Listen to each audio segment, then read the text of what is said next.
안녕하세요. 빛함성 빛의교회와 함께하는 성경 공부에 오신 빛의 성도님들, 새로운 한 주 월요일에 또 여러분들과 함께 말씀 공부할 수 있게 되어서 참 반갑고 감사합니다. 우리 함께 기도하고 오늘 말씀 공부 시작하겠습니다. 하나님 아버지 감사합니다.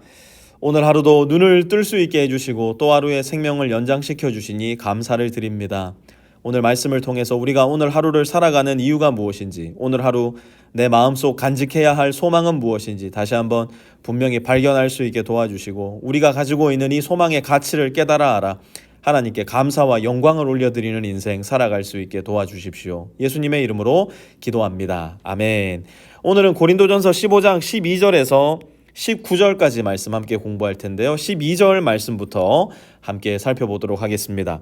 그리스도께서 죽은 사람 가운데서 살아나셨다고 우리가 전파하는데 어찌하여 여러분 가운데 더러는 죽은 사람의 부활이 없다고 말합니까? 아멘. 바울은 고린도 교회에 존재했던 결정적 문제를 지적합니다. 우리가 어제 말씀에서 배운 것처럼 이 복음은 두 가지를 명확하게 이야기해 준다고 했어요. 첫 번째는 예수님의 죽으심과 예수님이 무덤에 묻히심에 대해서 분명하게 가르쳐 주고 있고요. 그리고 예수님의 무엇을요?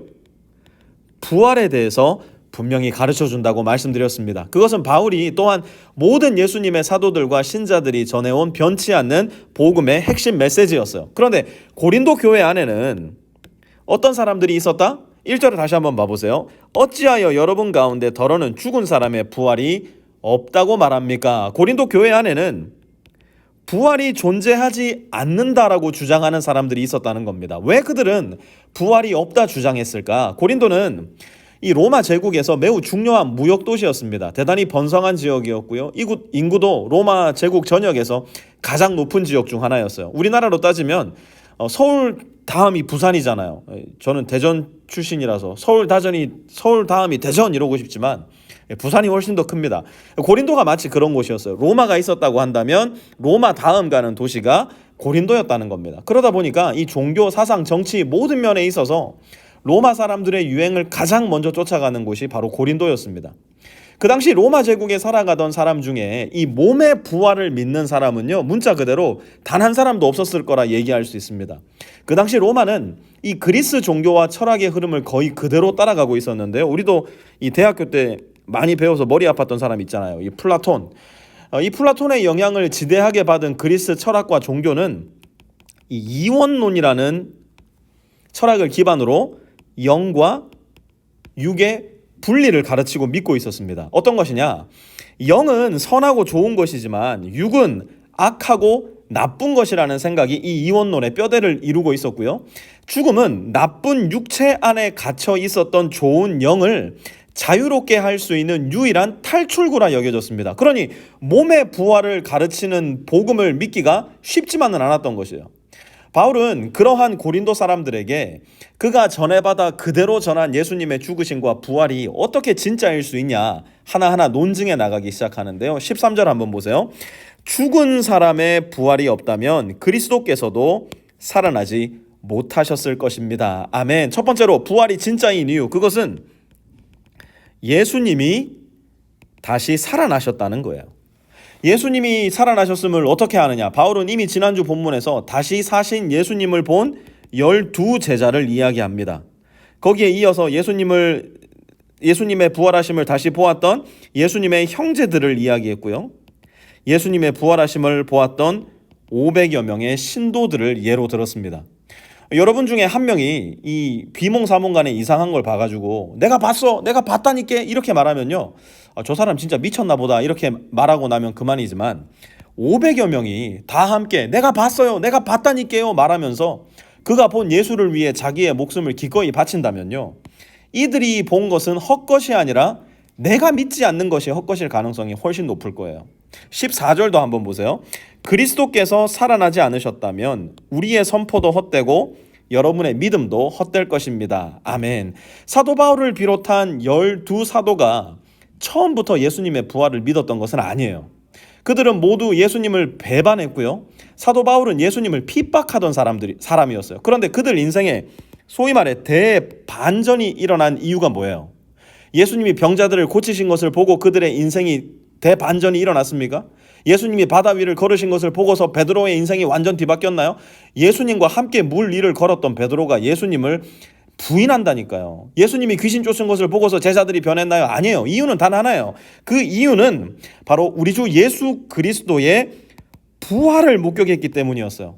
그러니 만약 고린도 교회 몇몇 사람들의 주장과 같이 예수님이 부활하지 않으셨다고 한다면 그들의 가르침 역시도 헛것이요 그들의 믿음도 헛것이라는 겁니다. 15절도 이어서 볼게요. 우리는 또한 하나님을 거짓되이 증언하는 자로 판명될 것입니다. 그것은 죽은 사람이 일어나는 일이 정말로 없다면 하나님께서 그리스도를 살리지 아니하셨을 터인데도 하나님께서 그리스도를 살리셨다고 하나님에 대하여 우리가 증언했기 때문입니다. 아멘. 바울의 말을 다시 한번 보세요.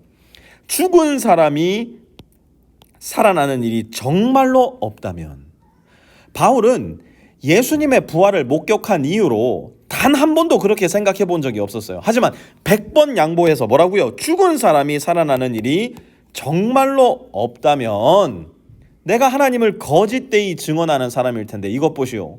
고린도 교회 성도들이요. 내가 한때 바리새인 중에 바리새인이요. 유대인 중에 유대인인데 어떻게 내가 그럴 수가 있겠습니까? 바울은 지금 이야기하고 있는 거예요. 16절과 17절도 이어서 보세요. 죽은 사람들이 살아나는 일이 없다면 그리스도께서 살아나신 일도 없었을 것입니다. 그리스도께서 살아나지 않으셨다면 여러분의 믿음은 헛것이 되고 여러분은 아직도 죄 가운데 있을 것입니다. 아멘. 예수님의 부활,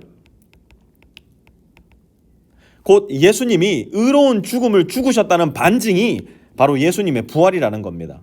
예수님이 살아나신 이유는 하나님께서 그분의 죽으심을 의롭게 여겨주셨고 그분의 죽으심이 하나님의 거룩하심을 완전히 충족시키는 완전한 마침이 되었기 때문이에요. 여러분, 예수님이 십자가 위에서 하셨던 마지막 말씀 기억나세요? 뭐라고 하셨어요? 다 이루었다. It is finished.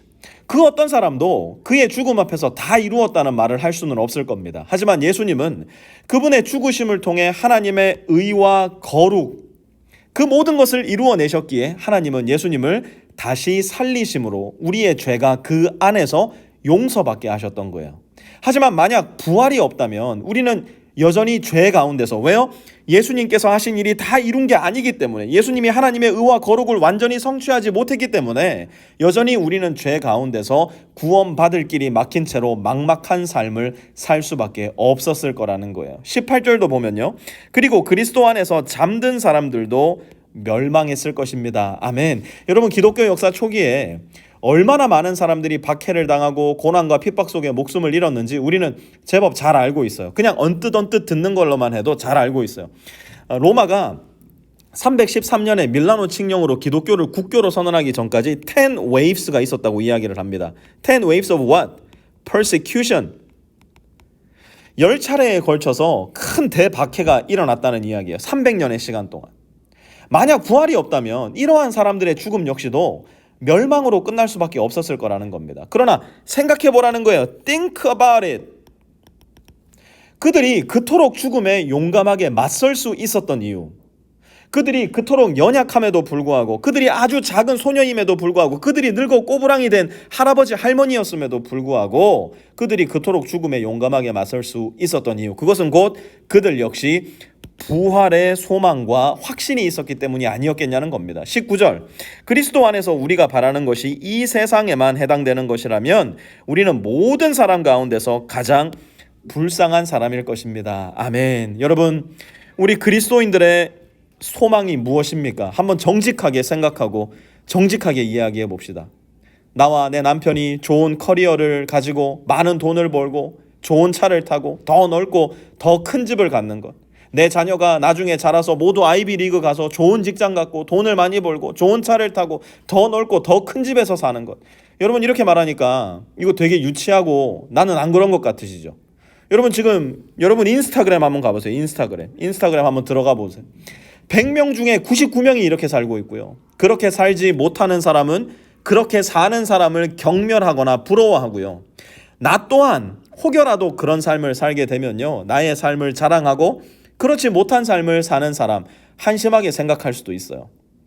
이게 과연 예수님을 안 믿는 사람에게만 해당되는 이야기일까요? 아니에요. 예수님을 믿는 사람도 똑같아요. 하나 다를 것이 없어요. 왜 그래요? 솔직히 한번 말해볼까요? 우리는 어쩌면 이 세상에서만 사는 것, 이 세상이 우리가 사는 세상의 전부라 믿고 있는지도 몰라요. 교회도 오래 다니고 믿음 생활도 제법 오래 해서 말로는 저 천국이 내 소망이라고 하나님 나라가 있다고 믿는다 말하지만 정작 내 마음으로는 이 세상에서 남들이 누리는 거 다 누려야 되겠고, 남들이 가진 거 다 가져야 되겠고, 남들이 해보는 거 다 해봐야 성공한 인생을 사는 것 같은 불안, 초조, 부러움, 시기, 이게 우리 마음속에 여전한지 모르겠어요. 만약 우리가 그렇게 오늘을 산다면 바울이 우리에게 말하는 거예요. 뭐라고요? 여러분이야말로 가장 불쌍한 사람일 거라는 거예요.